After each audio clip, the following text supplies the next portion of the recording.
about, what, 3 minutes late here, but that's all right.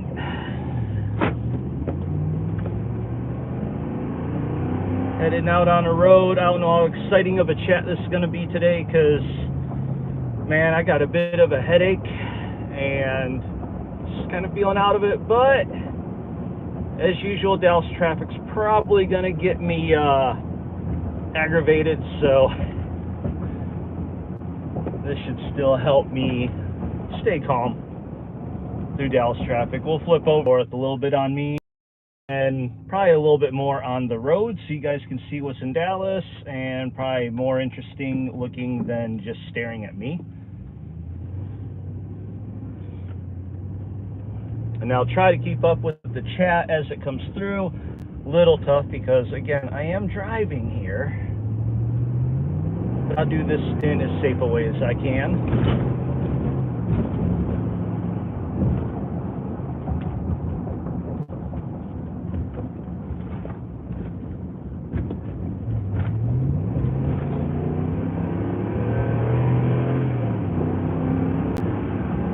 So in case you guys are wondering, I am in Irving, which is like, actually I'm right next to the DFW airport. Like there's planes above me landing right now. So that's kind of where I'm at.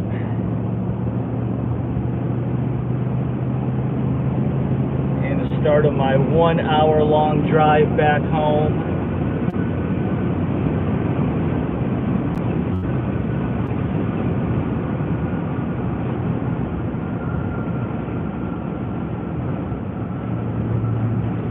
Anthony, let's see, you just pulled a tri-tip out of the smoker. That sounds good. I have not had very much to eat today, and that sounds really good.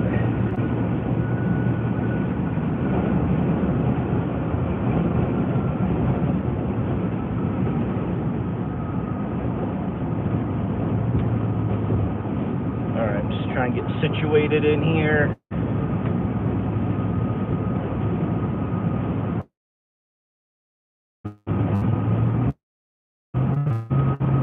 All right, I've got open. Thinking this is only the second time I'm doing this. First one was last week. That was fun, and I'm just gonna kind of keep it open, talk about this and that and whatever, and anything you guys bring up. And in the future, I'm thinking maybe I'll start doing like topics and such like that. Wish I had some videos to talk about, but I have none. At least I'm a bit behind on getting those made up.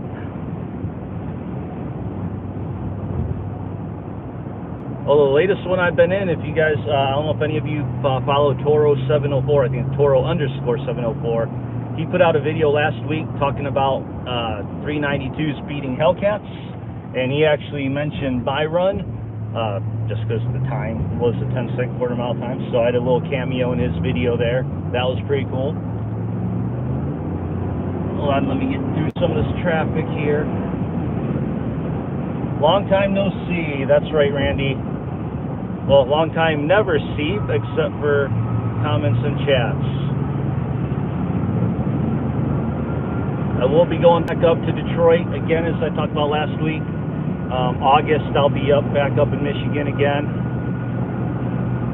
because I had a blast at the Hemi Shootout and Woodward Dream Cruise last year, so definitely plan to do that again. And I've run out of my Michigan staples, my Better Made chips and Walski dogs and Fago Pop and all that good stuff.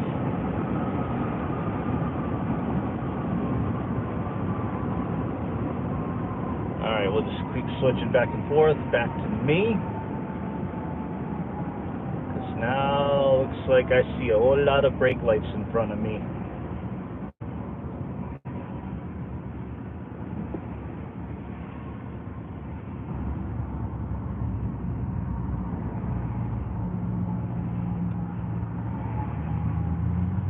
Trying to see when I can pull over into the other lane here. And go.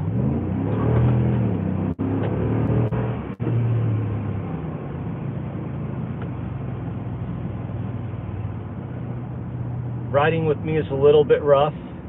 In case you haven't told, I'm a bit of an aggressive driver.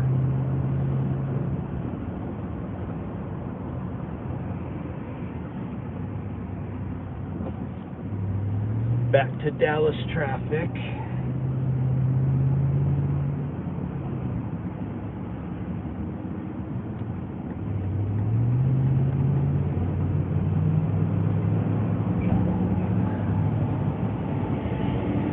Alright, well, I do have some videos coming up here soon. I went to the Dallas Auto Show last week. Honestly, the auto show here in Dallas sucks. It's really small. I only got like some walk around, some cheap footage, nothing really that great. So those will be coming out, you know, next couple days probably. Once I figure out editing, I just got a brand new phone, and taking videos with it has screwed me up because it's all different than other stuff. But I am working on other stuff with the car. Working on getting my thermostat replaced, but I'm recording some tests that I'm doing about the thermostat. Because when I get to that video, I want to answer some questions. A lot of people have questions about thermostat. Well, they don't really have questions. They have beliefs and thoughts on going to a 180 thermostat. So I'm going to try and address all those in that video. So I'm recording some tests before I do the swap. I still got my rear bumper support, the lightweight. I'm going to do a wire extension to move the IAT sensor. Be a video on that. Not sure what else. Try to think. There's some other old ones I've got. Like I still haven't finished my side view mirror video. Haven't finished my removing various parts from my dash video. So I got all that coming up. I got several on my Ram for any Ram people. I got a whole bunch of stuff coming on the Ram. I think I might do like a Ram month next month possibly, because I've got a towing video, a weight distribution hitch video, replacing the brakes on it. I've got a exhaust manifold I'm doing. Randy, what weekend I'll be up there? Yeah, for sure. Well, like I said, it's going to be the weekend of the Woodward Dream Cruise, which I think that is usually like around I know it's mid-August. My birthday's early August. It's usually, I think, around like the August 17th or 15th, something like that. So, but we'll see. I don't have 2018 Scat. Yeah, and I drove mine. I drove my 1320 when I drove up to Detroit last year, and it was awesome. I loved it. Even sitting in the Kirky seat the whole time. FedEx truck. All right, you can go over. I'll let you over. Yeah, I was comfortable in that car for that whole road trip.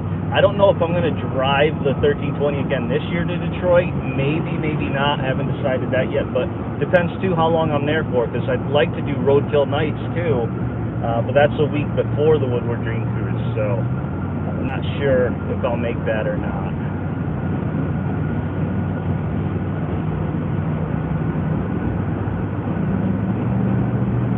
Where are we at?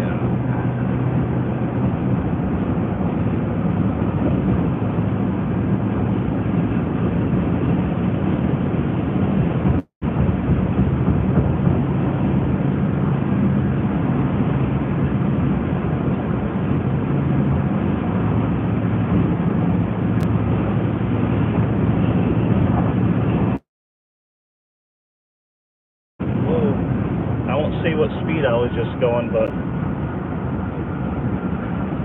sometimes it doesn't feel you're going as fast as you really are.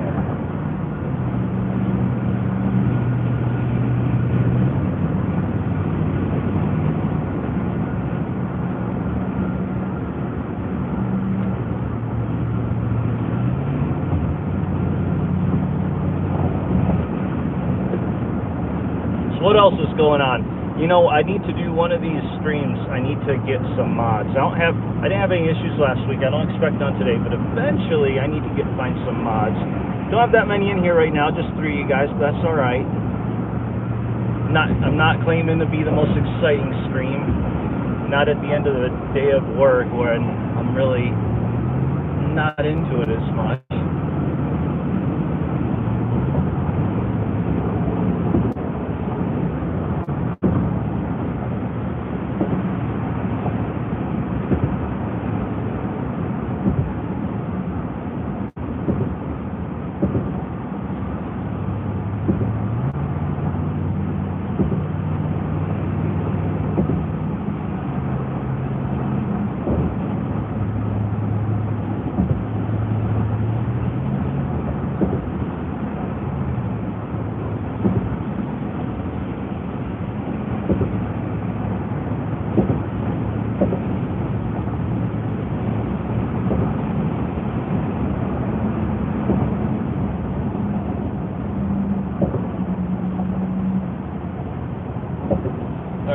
what else should we talk? We should talk about something. I need to think about something to talk about here.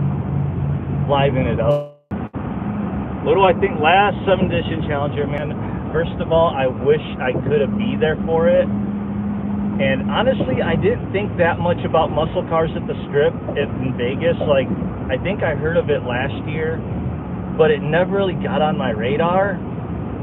And now I wish I had thought about it several months ago. 'Cause if I had, I would have tried and planned a trip out there for that. But as it is, it's too late, because then family decided on a family trip, because that's the same week as spring break for my daughter. And so that's not happening. Well, the spring break trip is happening, so that means Vegas definitely cannot. Anyway, so what do I think it's going to be? I mean, it's obviously everyone's speculating. I do believe that it is going to be some sort of E85 ethanol tuned car. I'm not sure whether it's going to be 100% all the time E85 tuning, or if it's going to be a deal kind of like the Demon, where they just give you a separate race computer or race tune, whereas the Demon, you know, you can either ride regular gas or you pop in the tune that comes with it in the crate for the race gas. I'm thinking they might do something like that, but I definitely think there's going to be ethanol or something involved, because besides the fact that, in case you guys seen a tease with like the IV bag of the leprechaun or whatever turning into a pool, maybe everybody's talking about that. That IV bag is injecting something that's not regular fuel, and the Dodge Garage 24 months of Dodge Garage stuff. They have the next one, I think, is like basically a bottle of, you know, poison X's. So clearly it has something to do with a different type of fuel. But for the most part, I'm kind of with the general consensus of big E85 tune or something with pushing somewhere between 900 to 1,000 horsepower. That's kind of what I think it's going to be too. And I know a couple guys. I actually talked to one guy, Legion of Demons. He said he is going to try and buy one. Although who knows how that's going to work out. So I think they're only making like 50 of these things. I do feel it's going to be the most expensive car Dodge has probably ever had, like ever. I think right now the most expensive car Dodge has is what? The red-eye jailbreak Challenger. Even more expensive than the Demon was. But knowing that they've come out and talked about how many engines they've destroyed testing to get this thing kind of street-worthy and legal, they have to recoup that cost somewhere. So I feel part of it is going to be, this car is going to be expensive. Not that it matters, because you know dealers are going to, whatever dealers get lucky enough to get one, they're going to be able to get one of these, or be so rich that money doesn't matter, and you just throw all your money at it.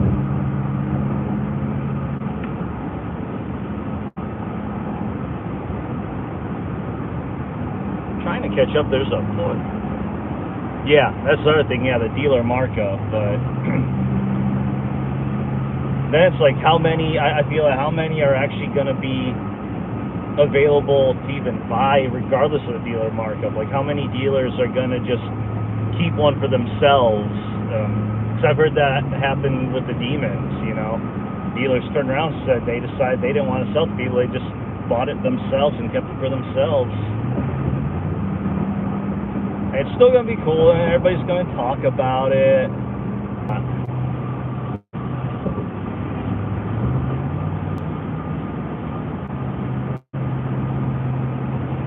I need to get around this Prius over here, and then need to get around this Camry over here. The Corolla, yes, Corolla.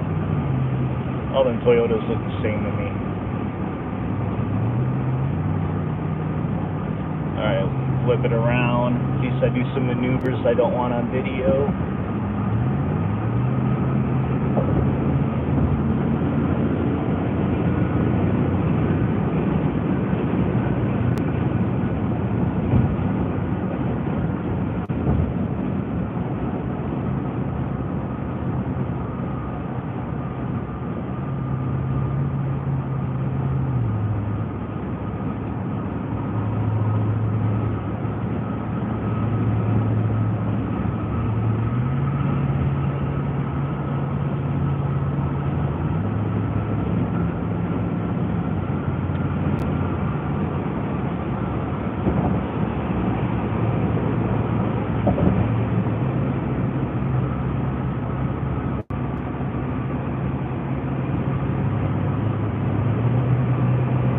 I'm kind of in a bind right here where I'm trying to get around some cars because people drive slow here in Dallas.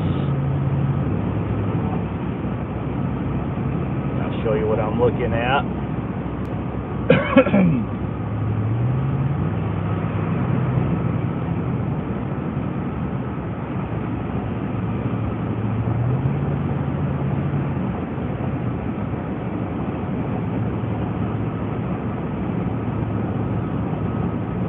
There you go, get out of my way.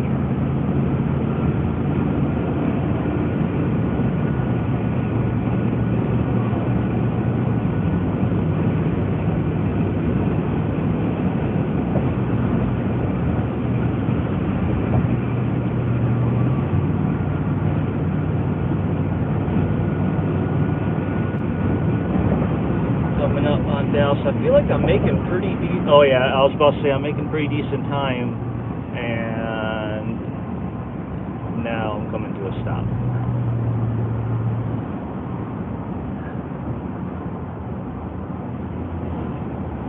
Yeah, back on that last call thing. I'd be surprised that like 50,000 markup sounds like high, but actually, if anything, it might be even more. Because now, if you guys saw the Black Ghost, I think I've seen dealers marking that one up like 100K plus. So if that one that there are 300 of is marked up that much, I mean, just imagine how much they're doing it on a car of only 50.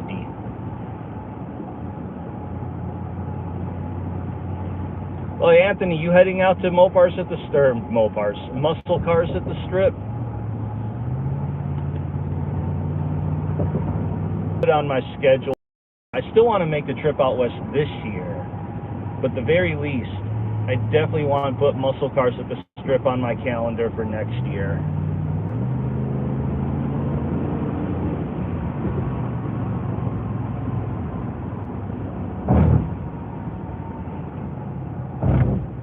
Yeah, I feel like it's gonna be. I would think it's gonna be fun, and it's gonna be. I feel this year is gonna be bigger than any year, obviously because of the Dodge thing, and that's gonna draw in so many people to the event.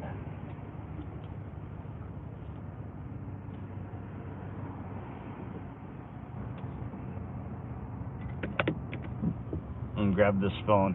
Hey, what do you guys think about this? This is something that I always hear about, and I don't know how well you can see it on the phone. The ramps here in Dallas are ridiculously high. Like, once we get to the top of this ramp here, we're going to be like 100 feet above the ground. I don't know, it's pretty high. But I know people have come out here, visited, and they literally refuse to drive on these ramps because they're so high up. I think I read I saw one time where there was a car that lost control, flipped over the side and landed on the roof, and somehow everybody survived. But that's just some of Dallas roads. By the way, we're in Frisco, so that right there, you can kind of see it, is the where the Dallas Cowboys practice. Not that many of you care, because I don't either, because I do not like the Cowboys, but just kind of tell you where exactly I'm kind of at. This is also where the PGA is putting their new headquarters, is coming out here. Now, if we have any golfers, I'm not, so I really don't care about that either, which is funny, but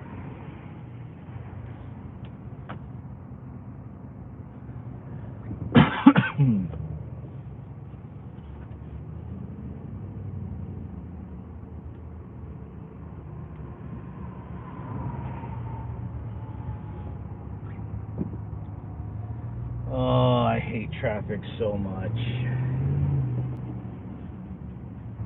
Not that there's probably anyone that likes it. Go back to me, why not?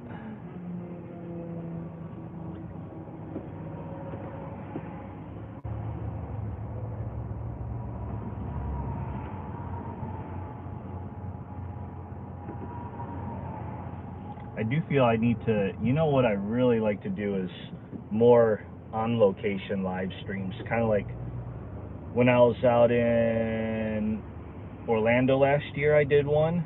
On the night they had test and tune and I wasn't doing any racing, because that was fun. Also, obviously, the ones in Detroit. Those were fun. I love doing those. And gives something to talk about, because believe it or not, me being on YouTube is really weird because I am not a very outgoing person. So it's like way out of my comfort zone even doing YouTube, but figure help get me out of a shell and all that.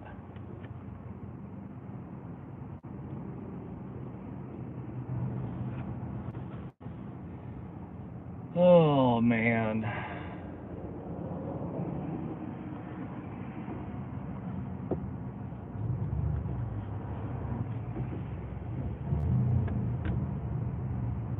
I did almost drive my car to work today, which I do want to test out doing this kind of live stream in my car because it is so much louder.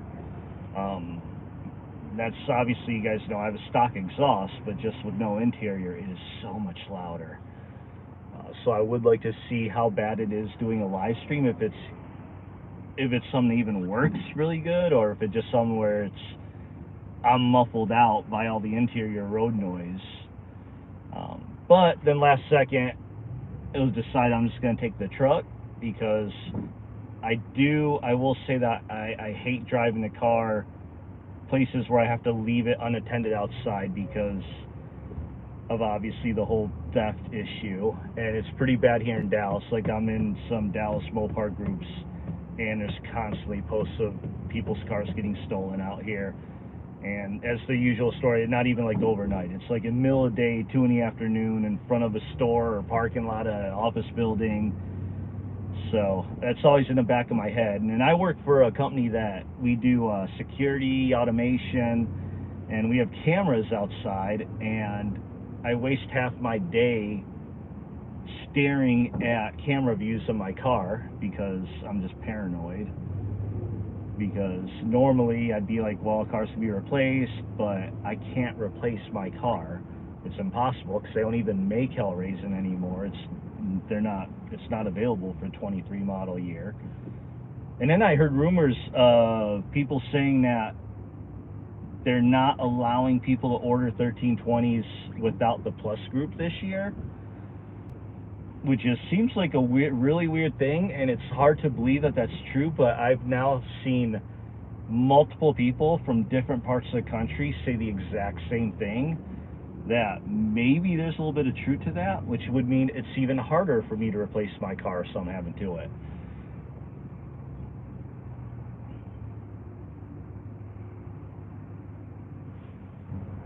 Here, let me show you guys how high up I am. I don't even know if that really comes out on camera, how high we are right now.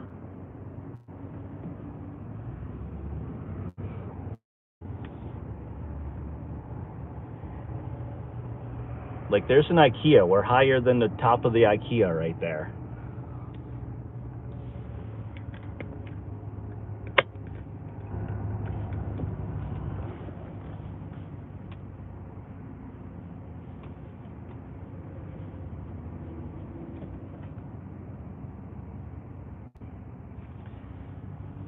So this is going to be like California out here in traffic.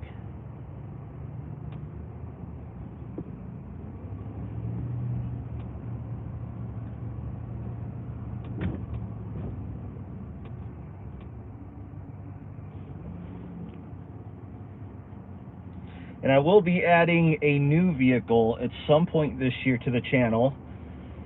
Not sure when or what. It is obviously going to be Mopar. I am thinking, because the wife needs a vehicle, so looking at maybe possibly getting one of the new Wagoneers. Not the Grand, because I ain't rich, but I am looking at maybe one of the Wagoneers with the new Hurricane 6-cylinder twin turbo engine in it. So that'll be different and new.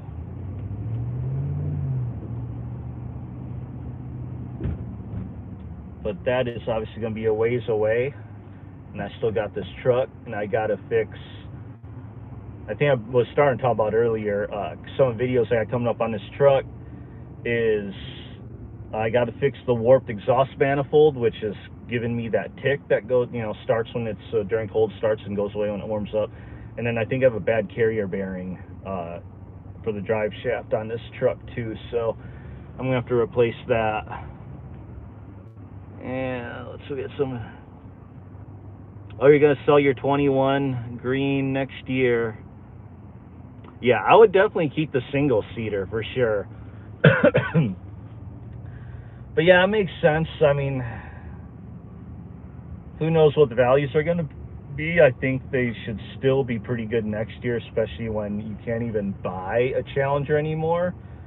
So that's probably going to work out in your favor, especially a car with such low mileage like what you're going to have, because obviously people are going to want a Challenger. You can't buy one anymore, so that'd be I think you should probably get a pretty good price on that.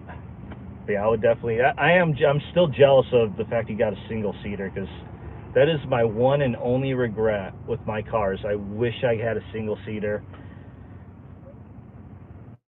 but it's one of those things where it's hindsight 2020 and all that, because back then I didn't know what I know now, having a car and having disassembled it and done all the weight reduction, which gave me the knowledge of how everything is put together and things I could have done. And yeah, so now knowing what I know, I wish I would have got a single seater, and I would have just picked up a passenger seat and rear seat and all the seat belts probably from like the salvage yard. And I know you're not supposed to, but I would have just only put it in personally for me when I actually need it, which is hardly ever, because I don't think my passenger seat's been in my car in like 8 months now. I think that was the last time that I actually had a passenger in my car. Plus, it would have answered a lot of questions, because I would love to see and confirm what airbags are and are not in a single seater. Well, obviously you're missing the airbag from the passenger seat. There's a question of in a dash, is there a passenger side airbag there? And then obviously the side curtain airbags, because you would think that wouldn't have those, because what's the point if there's no passengers on that side? But then I've also talked to people that said, and it makes sense, they're like, yeah, but all these cars come with it, and it may be more of a hassle or more expensive to try and put through cars without things than just throwing them in there just to have it. So I would like to confirm that. So Anthony, if you ever pull your headliner or get to see what airbags are in there, please let me know, because that's something I'd love to know. And if you ever I don't know if you ever had a chance to weigh it. I've heard the single seaters weigh about 3960 empty, just car itself, the way it comes from the factory. And that's kind of number, I believe that's about right, because mine was 4140, so that's what, 180 pounds less than mine. Take out seat belts. That sounds about right. All right, we're starting to move again. I'll flip you back so you guys can see what's going on over here again, before it gets too dark and there's nothing else going on outside.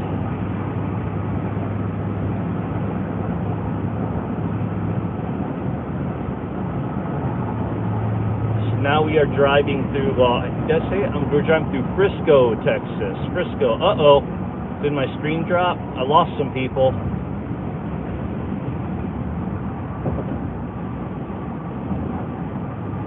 Oh, your shipping works at 4142?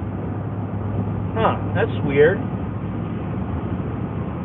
Because mine said exactly 4138, which I took mine to scale and it came in at 4140 on a CAT scale, so it matched up. So I figured they actually had an accurate weight on the shipping papers, but maybe they don't.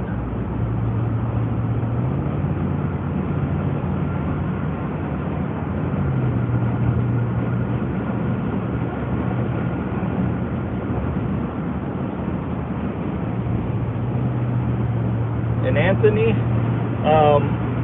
you ever get a chance, or if you know of a race coming up that sounds like a good race or fun, not just if there's like a Mopar weekend or anything, whether it be in Tucson, Wild Horse, or Vegas,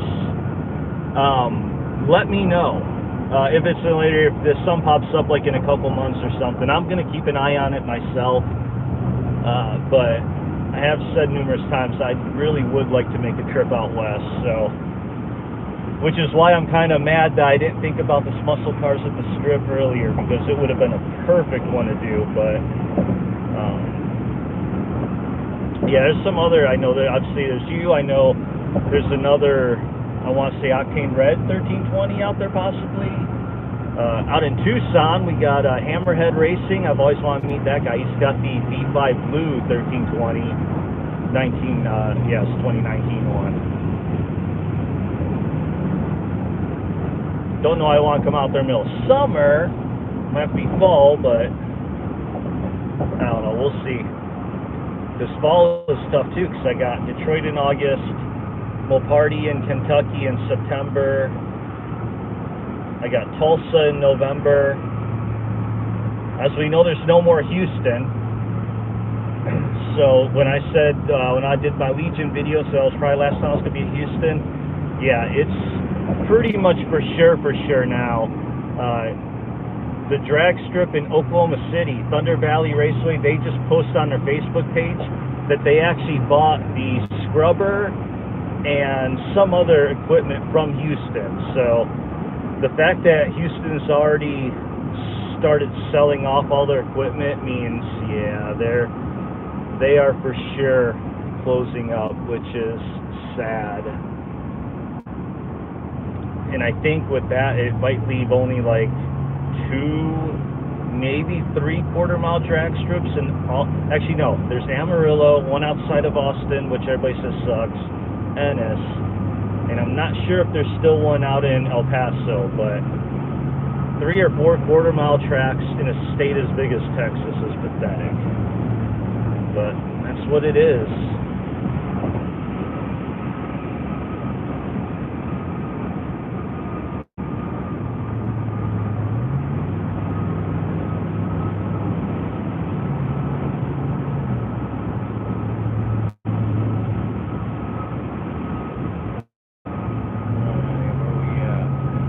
Out of my way.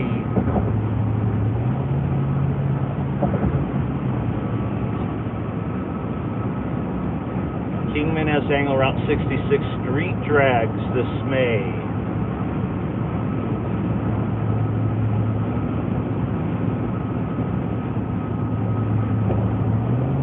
I'll have to look that up. Kingman, that's where the guy that makes the dummy plugs for seat belts, or the seat plugs, that's where he's from.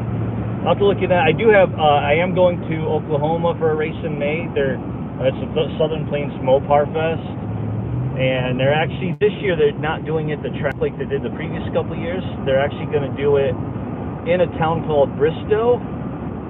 Yep, that's the guy.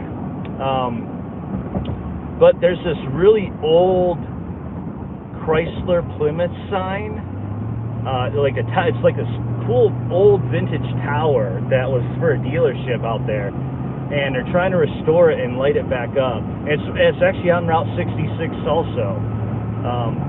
So I'm going to go to that show, and they're actually going to have street drags out there, and I've never done street drags, so I want to kind of do it, which is why I want to try and find another set of wheels for my car, a set of 17s for the street, because for that I will drive my car, and it's not a place that I'm going to swap to drag wheels on.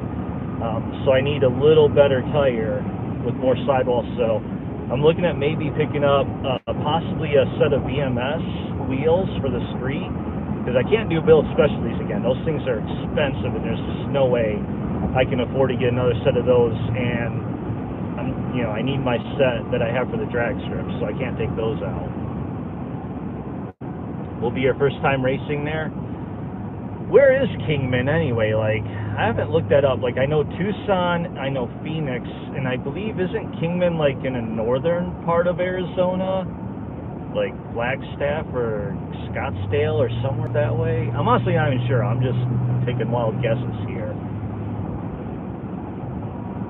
So I've been through Arizona a bunch of times. I've only been through the northern part on I-40 once. I've been in the southern part, Phoenix, Tucson area a couple times. And then there was Vegas. I've been to Vegas twice. Flew into Vegas once and then drove to Vegas once when I lived in New Mexico.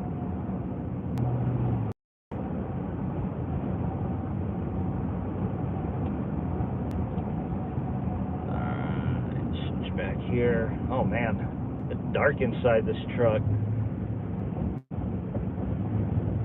It is 6:40 p.m. over here, Central Time, and let's go this way.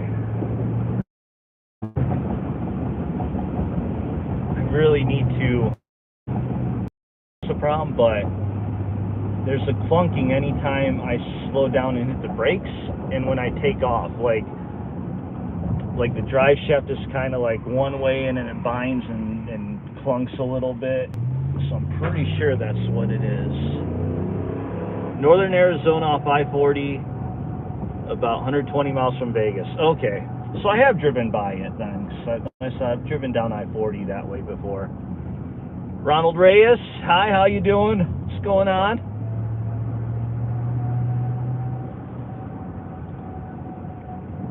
Alright, sorry, gotta pay attention to the road a little bit here right now.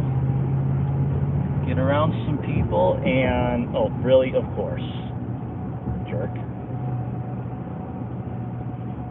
And look out for cops at the same time. Not that I'm doing anything wrong or illegal. I'm driving good, obeying all traffic laws.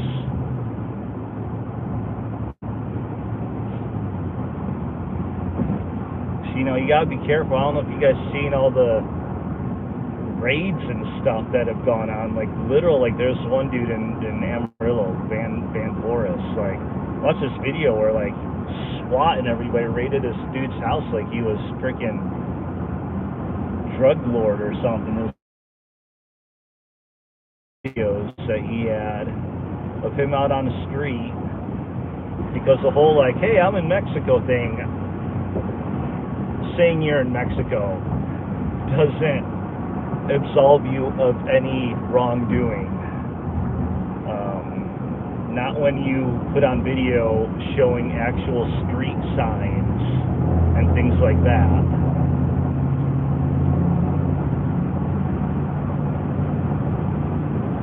So we just gotta be careful.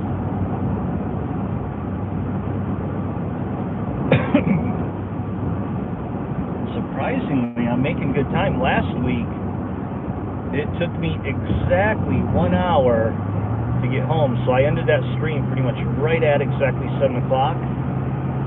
Today looks like it might be a little bit early. I think I'm about 10 minutes from home still.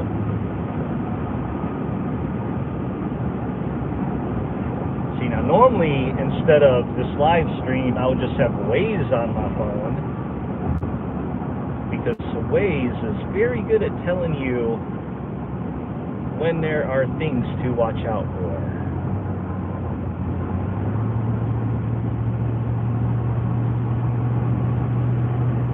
And yeah, so next week, I think for sure I am going to think up a topic to talk about. And we're about to stop again.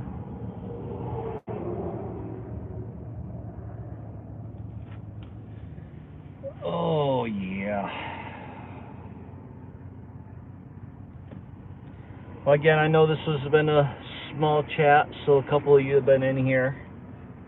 Appreciate you hanging out with me while I ramble about nothingness.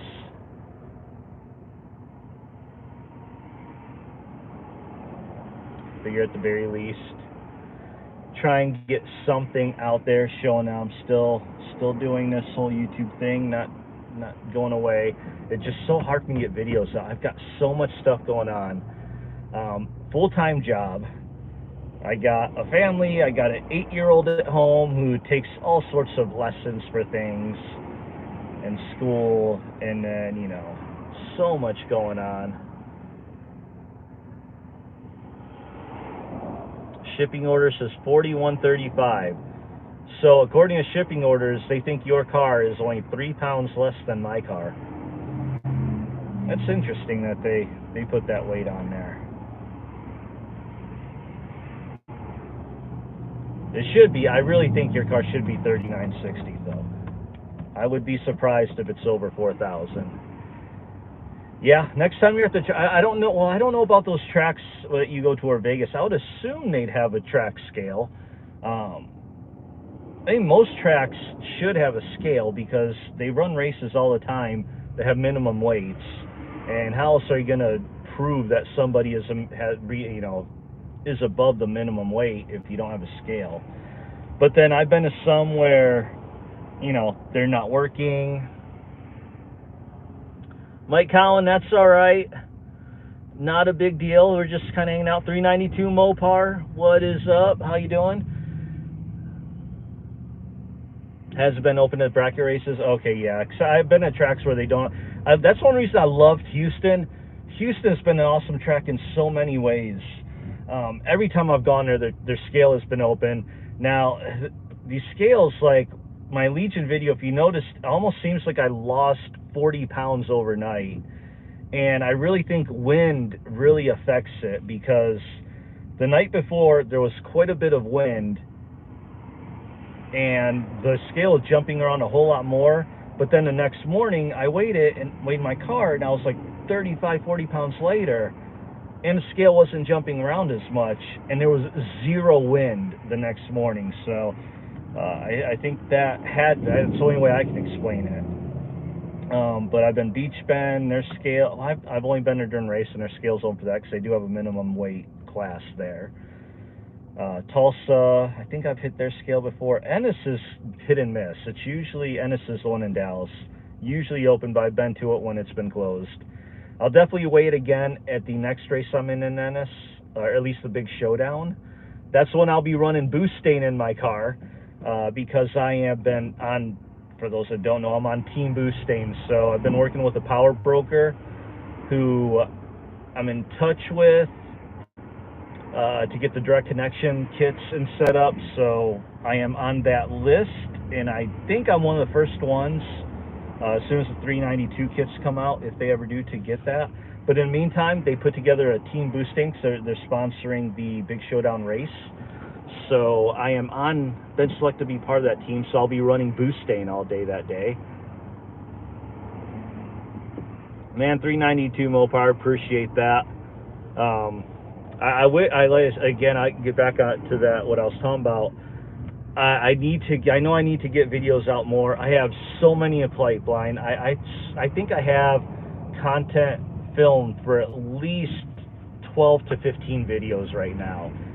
And some of them, honestly, are just going to kind of filler videos or ones that are more generic. I do like my review videos because I don't make really much money on YouTube, but I get a little bit from Amazon for when people hit my affiliate links. So I got a couple of those coming too.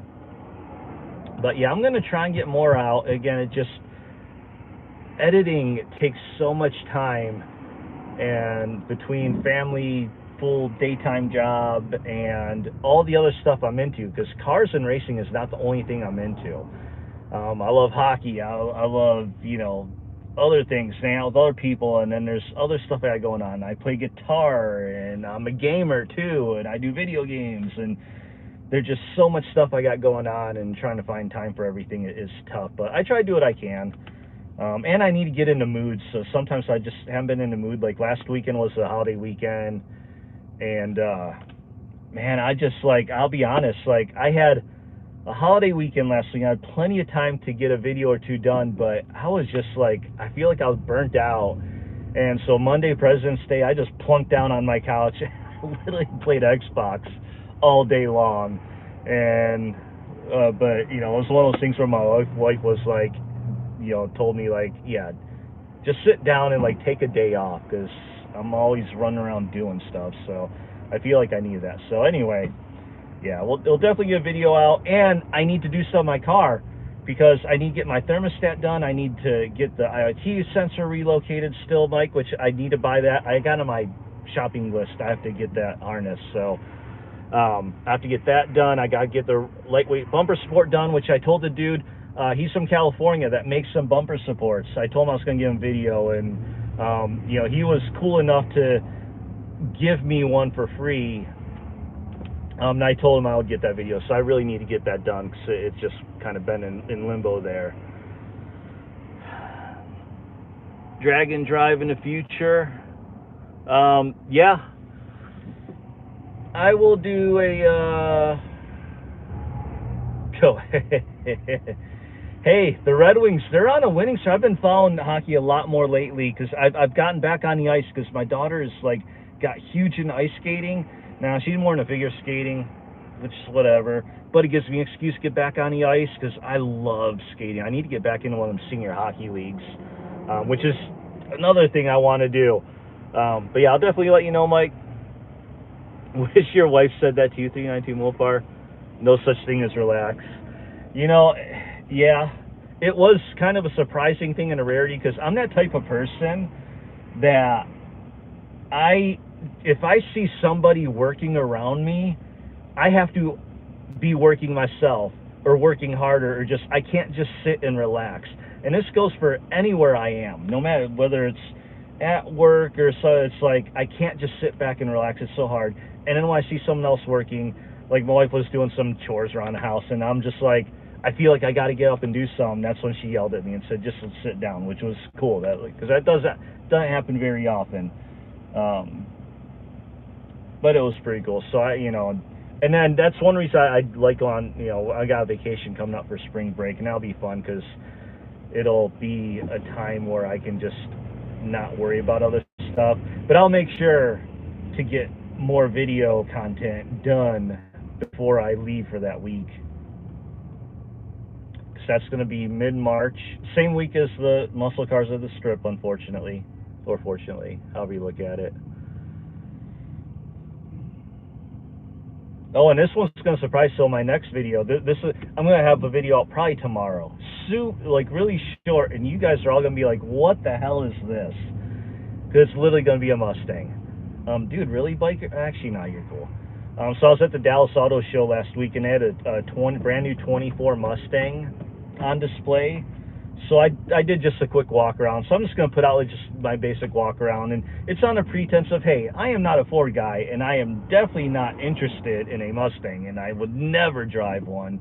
But you know, it's good to know about your competition. Although I was hearing about it, and so the rep at the auto show is talking about it, and there's one feature that I do have to say that is pretty damn awesome that Ford did this. And it pains me to talk about Ford doing some good, but so apparently on the key fob for the 24 Mustangs, it doesn't just have a remote start. It has a remote start and a rev button, so that you could be away from the car, start it, and then hit the rev button, and it will rev. The car will rev itself, which sounds like that would be fun to do. Like, you know, if you're somewhere and you can watch your car and you'll see like somebody come, or like if you're at a car show and no one's in the car and you just start having it rev up. That just sounds like it's a useless feature. There's really no point to it, but it sounds fun. So I guess props to Ford for that. But other than that, that's pretty much it. I didn't take, oh, and I did take video. There was a Shelby Club out at the show too, and they actually had a collection of old Shelby cars and newer Mustangs too, and I kind of did a video of all the Shelby cars. There was some interesting. There was the car from Ford vs Ferrari, the one that I think Christian Bale was in it, the one that he drove in the movie. The actual car was there. That was pretty cool. Also, actually I lied. There's another thing that's non-Mopar 2 related. So they had an indoor EV course at this place, and they were just taking people for rides in EV cars. I've never been in one. And they had a Lightning and a Mustang Mach-E, which was weird hearing them talking about that. Here, we'll switch this. It's dark in this car. Give you something else to look at here. So I took a ride in both the Lightning and the Mustang Mach-E. It was really funny how they were talking about, this is the first Mustang that has 4 doors and the first Mustang with all this space. And I'm like, yeah, it's not a Mustang. It was so weird. But it was also, I've never been an EV before, so it was really weird being in a car that had no sound, and obviously the road course was inside. Oh, and then I test drove, I did not get video of this, so Dodge and Stellantis had a ride and drive at the show where they just had a bunch of cars that people can take for test drives around Dallas, just a short little route. And they had, I drove a Grand Wagoneer, and they had the highest optioned, like, Grand Wagoneer Series 3 4x4, $110,000 one. The thing had massaging seats, and they turned on the seat massagers, like, on the bottom and the back, the whole time I was test driving. And I'll be honest, like, as comfortable as the Kirky was on my road trip to Detroit last year, I would have killed for a massaging seat like that Grand Wagoneer. So anyway, so I drove that. That was cool. I drove a Ram 1500, and then they had a Challenger. It was a Hemi Orange wide body Scat, and I've never driven in a wide body, so I was like, oh, let me just take it for a drive. And it was kind of funny because the dudes working it, like, they don't know anything about these cars. They don't even work for Dodge. They're like work for a marketing firm that Dodge hires out to work these events. And so I was actually telling the guy more stuff about the car than he was telling me. But then this was sucks. So because they don't want people breaking the tires loose or anything, they had the car in valet mode. Which, as soon as I heard that, I was like, oh, you're kidding me. You guys have spayed and neutered this car, poor car. But I've never driven in valet mode because the 1320 doesn't have a valet mode. For those that don't know, all the other Scats have the SRT performance pages, which gives you a valet mode, but the 1320s is the only Scat that has the Dodge performance pages, so they looked at it, and they don't have a valet mode. So I was like, well, let me drive this car anyway to see what it's like, and we got on a straightaway, and I floored it. And if any of you guys have valet mode and have driven in it, then you know what I'm talking about. But I didn't know what to expect. There was like not even the slightest kickback. Like, it was nothing. It was the most pathetic thing ever. Like, that poor Challenger was just crying out, like, get me out of this mode. It was weird. And then they had a Charger Scat too. I didn't even bother driving that because they had that in valet mode too. But then they did have a Durango SRT, and that was not in any type of valet mode because it was all-wheel drive, so they weren't worried about it losing traction. And holy crap, I thought I was going to make it home at a decent time. And this part of my road here, which, as you can see, is just this last like 4 miles to my house takes like 20 to 30 minutes. It's insane. I hate where I live. Actually, we can probably do this. There we go. Get a little bit of light on here.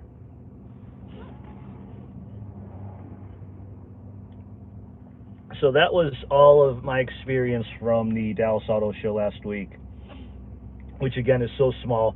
I went with my father-in-law. He actually contacted me. He found the show because he's like semi-retired, got nothing to do. So he was like, hey, you want to go to this auto show? I was like, yeah, sure, why not? Let's do it. And I told him, I was like, but just so you know, it's kind of a small auto show. And I don't think he realized what I meant by that because he's from Southern California, so he's been to LA Auto Show, which is big. I'm honestly from Detroit, where we had Detroit Auto Show, which is huge. And so I told him, like, it's not like Detroit, LA, or New York. Those are really, I think, the big 3 of auto shows. And this Dallas one was so small, and we were there for like an hour. No, we were there for a couple hours because we did all the drive things they had, but it was like hardly anything there, and we just got through it so fast. Come on, go, dude. Go, go, go. You stay. Yeah, that's right. You stay over there. Trying to get through. Actually, why am I waiting right here? You know. Okay, that's enough room. There's one downside to live streaming me driving home. It's that I focus on the traffic in front of me, but then I forget to think about actually getting home the route, and then I'll like miss turns, or then I'll forget, like, oh wait, I need to take this back road because it saves me a few minutes. But that's okay because one reason I like doing this live stream now, and while I'll keep doing it as long as I have to go into the office, is people here make me mad the way they drive, and so this live stream keeps me calm. Like, evens my zen or whatever stuff. Yeah. So that part's cool.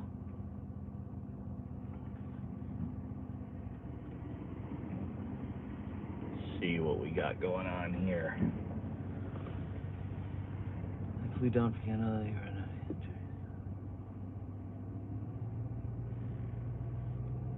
Ran right on his 1535 dial. Holy wow! So you got a bracket racer knew what he was doing in a rental car with a V. Well, that tells you what the V6s run. Wow. Huh. I guess that's one way of doing that. Like, see, now you got me thinking. Like, that could be fun. Like, if I did a trip out somewhere, I'm sure obviously it's, well, here's the only problem with that is obviously it's not that it's not illegal, but you're probably breaking something in a contract by racing a rental car, because I'm pretty sure that somewhere in that contract with Enterprise, whoever, says like, hey, you can't race this thing. And then my problem is I have to record it. I have to. I'm too into this, and I record everything, and there's no way I could not record it. So then I would have to do it in a way without advertising, hey, this car that I'm in is a rental.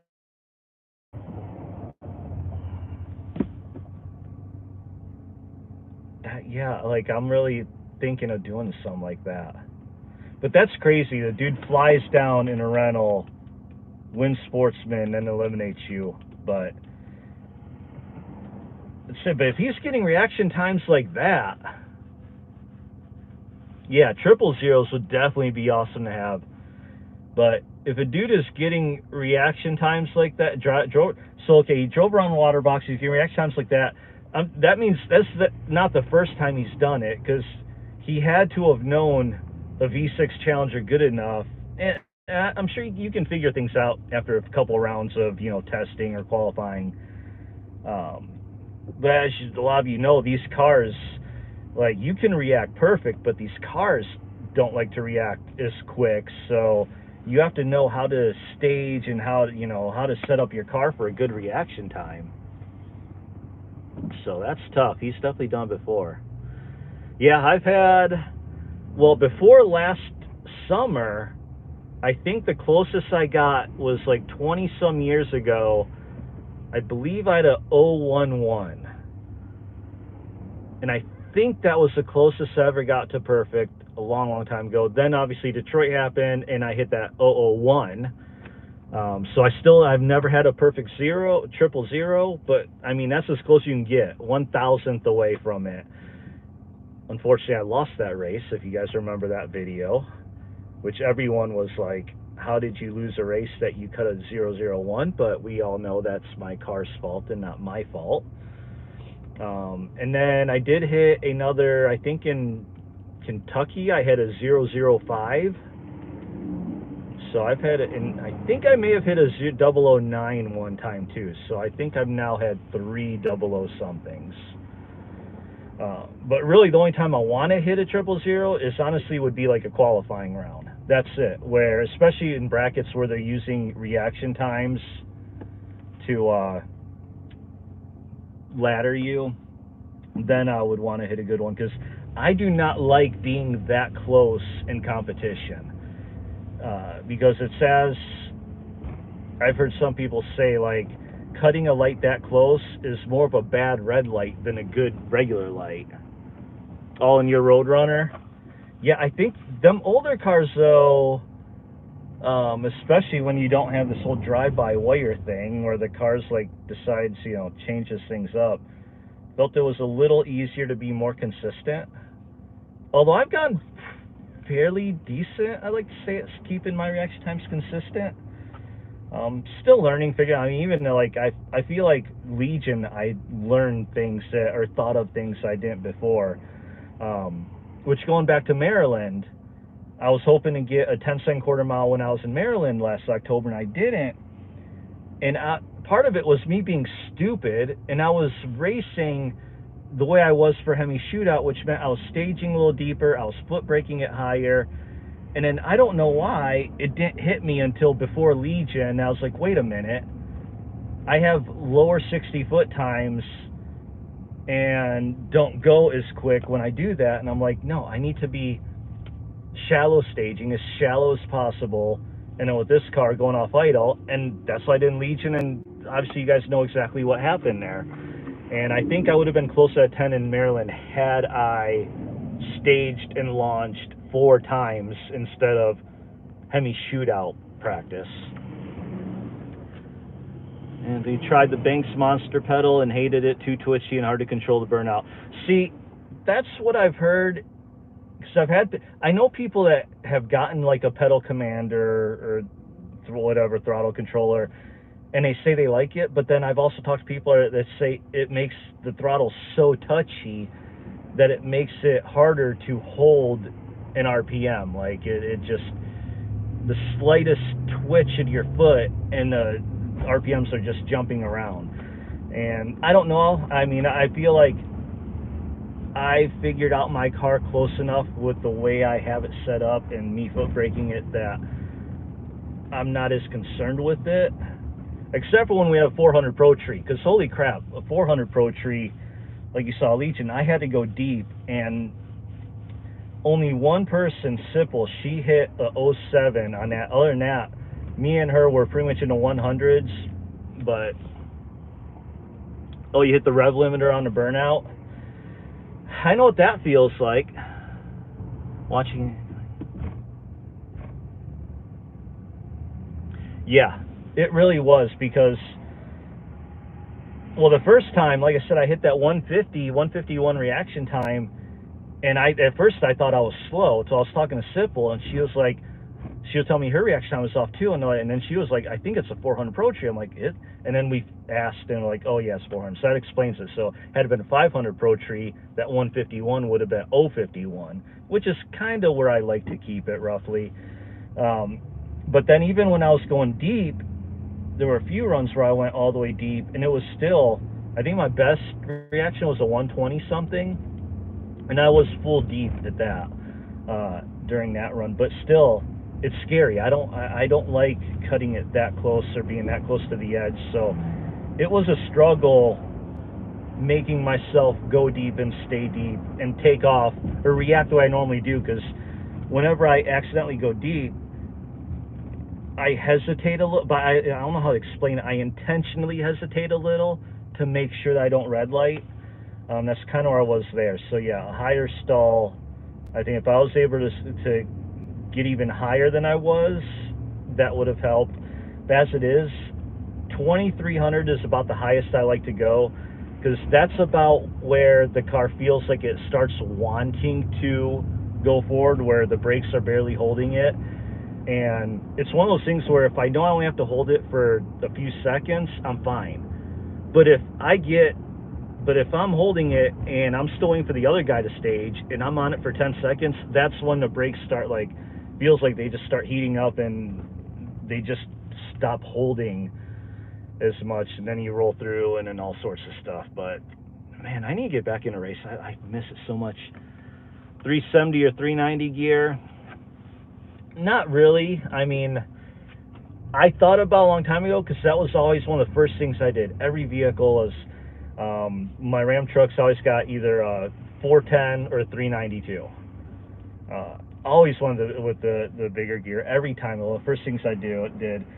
And then I thought about with this, and then I hear, with the 8-speed and the gearing of it, from what I was reading when I was looking into this, when you combine like first gear with the ratio, it's already equates to like a pretty tall gear with the 309. like 4 something, 456, I don't know. I'm trying to remember. This was a long time ago I did this. But then there's obviously I know some of you have seen that Sublime 1320 from a couple years ago. He did the 390 gears. The dude lifted his front tires, but then he just had all sorts of issues with the tuning and getting it run straight, and then he just like disappeared off the face of the earth. And I have talked to a couple people that have seen him at the track and talked to him, but I don't really know much. Then there's another guy in one of the 1320 Facebook groups.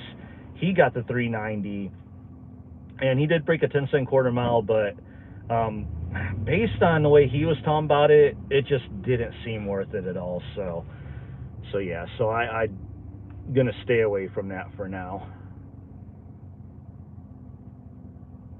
Yeah, 8 crazy low for a skier. Yeah, because that's what I read. So again, I can't remember what it equals out to with the 309, but it's pretty tall. So,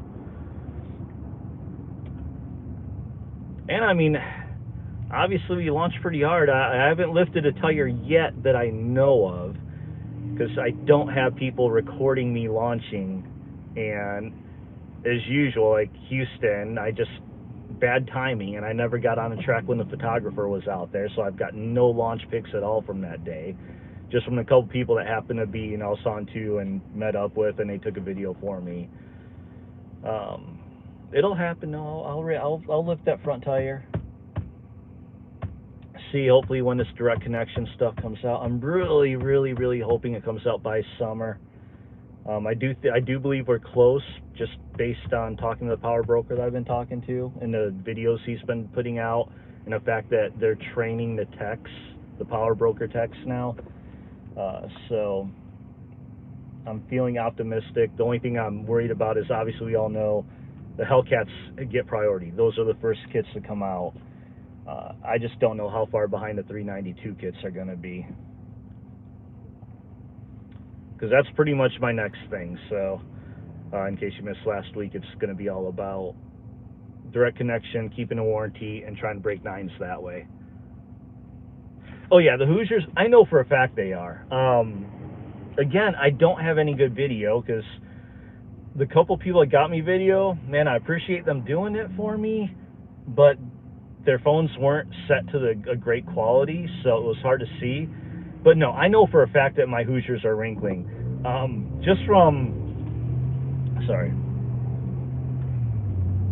know that just from the fact when I was at a Mo Party last September, I was racing and pitted with the guy with the other Hellraisin 1320. He has the big old Demon cowl hood. Exact same wheels like me. So if you've seen that Mo Party video, he's basically my clone, minus that gigantic hood he's got. But he, at that time, was running the Hoosiers, and those tires, like, I got a good video of him, and it's in my video, and I sent it to him too. Them rear Hoosiers on his car were wrinkled all the way past the 60-foot mark, and my car was running faster and launching harder than his that weekend, so mine are definitely plus them Hoosiers, the sidewalls are so thin. Like, I remember I was when we were done for a weekend and he got eliminated, he was loading up on a trailer, and his rear Hoosiers were wrinkling as he was pulling up on a trailer, just from the force of the incline of all the weight bearing down on those rear tires. So that was pretty funny. Really, the sense of accomplishment would have been if I wrinkled the old Mickeys I had, but those have a much thicker sidewall.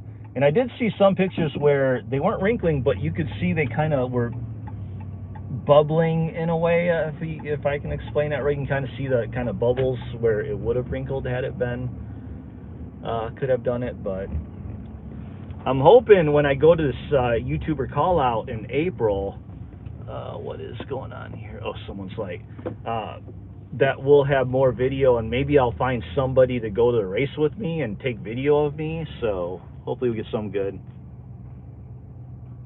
Okay, so the Mickey Thompsons, I was running pretty much all the races. I was running 22 to 24 psi. Maryland was the first time I went down to 18, but I feel like the tires were just shot, so I was having traction issues in Maryland. But 22, 24 normally. The Hoosiers, At the time of Legion, I was running them, I want to say, right at 19. I've talked to some people that say they were doing 20, 21 on Hoosiers, and then the dude with the Hellraiser 3020 from one party, he was running 15. So I had mixed things, and I'm, I like to run as high as I can without losing traction. So I'm gonna try going a little higher than 19 next time out. And when I go to Ennis for YouTuber call out, Ennis, the guys that prep that track are some of the best preppers in the business. Like, it is truly, like, every time they have a rental, every time an event where these guys prep that track, people are breaking axles.